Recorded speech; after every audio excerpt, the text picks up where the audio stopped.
আমাদেরকে সম্পূর্ণ পুনর্গঠন করতে হয়েছে। প্রসিকিউটর নিয়োগ, তদন্তকারী নিয়োগ, বিচারক নিয়োগ, এমনকি ভবন মানে রিপেয়ার করা, সংস্কার করা, সব কাজ আমরা করেছি এবং পূর্ণ গতিতে এই বিচার চলছে।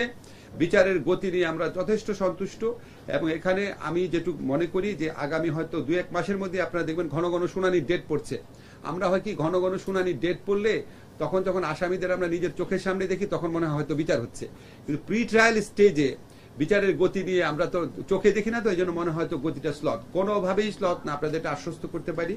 এমনকি আমরা যদি বিচার আরো দ্রুত করতে হয়, আমাদের এমনও প্ল্যান আছে, আমরা আন্তর্জাতিক অপরাধ আদালতের দ্বিতীয় শাখা, যেটা সেকেন্ড আরেকটা আদালত গঠন করব। এই বিচার কাজের সাথে নির্বাচনের কোনো বিরোধ নাই, কোনো সম্পর্ক নাই।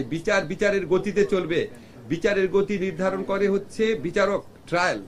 নির্বাচনের গতি নির্ধারণ করবে হচ্ছে রাজনৈতিক দলের ঐক্যমত্য। এটার সাথে এটা কোনো বিরোধ নাই। এটা আমরা প্রত্যর্পণের জন্য চিঠি লিখেছি।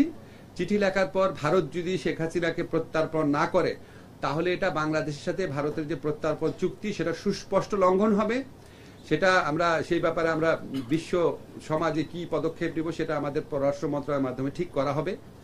আর হচ্ছে আমরা রেড অ্যালার্ট জারি করা হয়েছে ইন্টারপোলের মাধ্যমে। আমাদের যা যা করণীয় আছে আমরা করে যাচ্ছি। আরো কিছু করণীয় থাকলে ক্ষেত্র বিশেষে চিন্তা করে আমরা অবশ্যই করব।